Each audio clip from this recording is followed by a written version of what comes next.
Welcome back to the Deep Dive. Today we're jumping right into a really interesting one. A rapid analysis of the Q2 fiscal year 2026 earnings for American outdoor brands, ticker AOUT. And this is just a classic case study in market disconnects. AOUT dropped their results after hours on December 9th, and, well, the reaction was pretty explosive. Absolutely explosive. I mean, the shares were already up, nearly 7% in the regular session. Yeah. But then after the call, they popped another, 5.8%. Yeah. All on triple the normal volume. And that kind of move, it just screams that investors heard something on that call that completely changed the narrative from the headline numbers. Exactly. Yeah. So our mission today is to figure out what that was. We're going to unpack what management said that gave everyone so much confidence, despite, what looked like a pretty mixed bag on paper. Right. Let's start with that mixed bag because the headlines really could give you whiplash. For sure. So AOUT reported Q2 revenue of $57.2 million. Now, that did beat consensus by about 2%. Okay, so a small beat. A small beat, yeah. But it was still a 5% decline year over year. Not exactly the kind of thing that fuels a huge after-hours rally, but the profitability. That was a different story. That was the real leverage. The non-GAAP EPS was the big surprise. It came in at 29 cents. And the estimate was what, 17 cents? 17 cents. So they just absolutely crushed the Zacks consensus. I mean, that's a 71% surprise beat. In this environment, that is huge. But to keep things balanced, you have to look at the margins, right? Because the adjusted profit metrics, they show some real pressure, even with that massive EPS beat. That's right. Gross margin compressed a bit. It fell to 45.6% from 48% year over year. And adjusted EBITDA was $6.5 million, so the margin there was 11.3%, down from 12.4%. So you see the complexity. Sales down, margins squeezed. But somehow their efficiency drove earnings way past what anyone expected. Okay, so that's the setup. But the real story here, the thing that explains that stock jump, it isn't in those backward-looking numbers. It's in their point-of-sale data. This is the divergence. This is what every investor needed to hear. Net sales, so, what AOUT actually shipped to retailers, were down 5%. Right. But, and this is the key, management really hammered home that retail point-of-sale data, what you and I actually bought off the shelves, was up 4%. That's a nearly 10-point gap. So for you, the listener, what this means is that the sales decline isn't a demand problem. It's a channel problem. Precisely. It's confirmation. Consumer demand is healthy. That 5% shipment decline is just. It's a bottleneck. It's driven by retailers being super cautious, managing their inventory. The whole just-in-time mentality. They're terrified of getting stuck with stuff they have to liquidate in Q4. Exactly. And management made a point to say this is the second consecutive quarter they've seen this, so the trend has some legs. It gives it credibility. And if you dig into the sales mix, it gets even more interesting. Their traditional channel, which is about 65% of the business, that was up 2.3%. So that lines up perfectly with the positive POS trend. So it's the e-commerce side that's the problem. It's the e-commerce side, yeah. About 35% of sales, and it declined almost 16%. Wow. And they tie that to tariffs, right? Yeah. One big online retailer pulling back. They did. But here's the nuance the market really latched onto. Management explained that the traditional brick-and-mortar guys have invested a ton in their own online capabilities. You mean like buy online, pick up in store, that kind of thing? That's it. So a sale that is, for all intents and purposes, a digital sale, it's getting captured under the traditional channels reporting. And it makes the pure e-com numbers look worse than they really are. So that's an industry-wide shift. That makes sense. Right. But what's driving that consumer demand in the first place? It has to be the product. It has to be. And the numbers back that up. New products accounted for over 31% of net sales this quarter. 31%. I mean, that is an incredibly high rate of innovation for, an outdoor goods company. It really is. It suggests they're moving from just being a gear company to more of an innovation platform. But is that sustainable? I mean, a 31% contribution from new products is fantastic.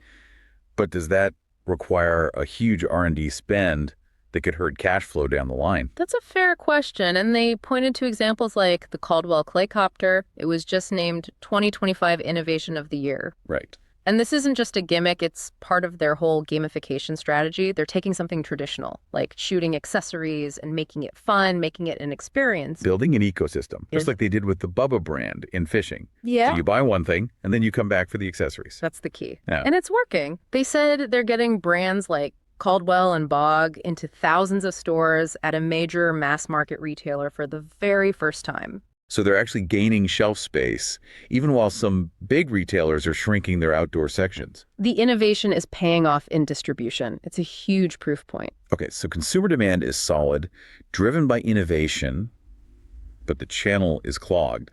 Let's pivot to the balance sheet and see how they're handling that inventory pileup. Well, the balance sheet continues to be their ace in the hole. It's a huge source of strength. They ended the quarter with zero debt and about $3 million in cash. It's a great asset-light model. And they're using that strength. They bought back, what, 74,000 shares? Yeah, for about $0.66 million under that new $10 million buyback program. It's a nice signal of confidence for management. Okay, but what about cash flow? They did report negative free cash flow, right? Well, they did, negative $14 million. But you have to contextualize that. It's almost entirely due to the seasonal inventory build as they gear up for the fall and holiday seasons. It's pretty typical. So not a red flag. Yeah. But the overall inventory number itself, you said this requires the most important piece of context from the entire call. It does. This is the tariff math, and it clarifies everything. So total inventory on the books is up $12.4 million year over year. Which, on its face, sounds like a lot of unsold product. It sounds terrible, but management was crystal clear. $14 million of that increase is due to tariffs being capitalized into the inventory value. Okay, wait. Break down capitalized tariffs for us. Why does $14 million of cost on the balance sheet actually mean the inventory situation is okay? So when they import a product, the tariff duty they pay isn't an expense right away. It's considered part of the product's cost, so it gets added to the value of the inventory on the balance sheet. It only hits the income statement as an expense when that specific item is sold. So if you strip out those tariff duties that they're required to add. If you take that $12.4 million increase and you back out the $14 million in capitalized tariffs, the underlying inventory, the actual physical product, is down $1.6 million. It's massive. It completely validates their story. They are managing their core inventory down. The increase is just an accounting function of the tariff. That is the clarification investors were looking for. And it leads right into the guidance, which was the other big shocker. Right, because the headline guidance sounds awful. They guided full-year net sales to be down 13 to 14%. A double-digit decline. But the market rallied on that. Rallied hard. Because management gave the huge asterisk. They pointed out that last year's numbers, fiscal 25, included $10 million in orders that retailers pulled forward specifically to get ahead of these tariffs. So it's not an apples-to-apples comparison. They're basically saying, hey, 10 million of last year's sales should have been in this year. Exactly that. You have to correct the baseline. And when you do that, when you take out that 10 million pull forward, the underlying net sales decline for this year is only about 5%. And on this environment, a 5% decline is actually pretty good. It's extremely positive. And by quantifying it, management basically established a new, much more solid-looking revenue floor for the business. That 5% number had to be the single biggest driver of the rally. It changes the perception from a company in free fall to one that's just, navigating a disruption. For sure. But now let's talk margin outlook, because this is where the short-term pain comes in. This is the risk. Okay. We're looking at a pretty big amortization lag hitting in Q3. They're guiding gross margin down to the 42 to 43% range. And why is that? Because all those higher tariff costs that they started capitalizing back in March are now in Q3 finally going to flow through the income statement as they sell that higher cost inventory. Wait, if they knew this was coming in March, why the big lag? Why is the pressure hitting now? It's just the nature of inventory flow. First in, first out. They've taken actions, price increases, getting concessions from suppliers, but they won't feel the full benefit of those moves until the newer, lower-cost inventory cycles through. So the expense hits before the full benefit kicks in. That's it. But they gave a clear roadmap, which the market loves. They explicitly said full tariff mitigation is targeted for fiscal year 2027. A clear timeline. Yeah. So investors are betting that this Q3 margin dip is just the short-term pain they have to endure to get to the recovery in 27. That is the bet. Okay, so shifting to the broader view, management called the macro environment fractured. What was their read on the actual consumer? A clear split. Higher income folks are still healthy. They're still buying the expensive higher ASP products. Think premium brands like Bog or Meet Your Maker. Right. But the lower income cohorts are feeling the pressure and pulling back. Which just confirms why they need that agile model, right? They can serve both ends of the market. And that strategic flexibility extends to M&A now, too. This was an interesting little nugget. The dry powder. They have no debt. Exactly. They said they're seeing the ice beginning to break on the M&A front. They think family-owned businesses, maybe even some bigger asset sales, will come to market in the next 6 months. So if you put it all together, why the huge positive reaction? The market was just braced for the worst. Everyone was expecting this post-COVID hangover to just crush them. And instead they got clarity. They got clarity. 3 things. 1, the 4% POS growth proved demand is resilient. 2, that underlying 5% sales decline reset the revenue floor. And 3, the clear timeline to fix the margin issue by FY27. It took the guesswork out of it. Okay, we've broken it all down. Now for the part of the show where we get a little speculative. This is not financial advice. Let's be very clear. This is a thought experiment for educational purposes only. Understood. So pitch us the outrageous but plausible trade idea here. What's the bull case? The thesis is simple. Go long AOUT stock, and you view this post-earnings spike not as the top, but as a new floor. Okay. The market is valuing this like a beat-down, deep cyclical company. But the data, like that 31% new product contribution, says it's acting more like an innovation-driven consumer platform. And the trigger to unlock that value, it's hitting that FY27 tariff mitigation goal.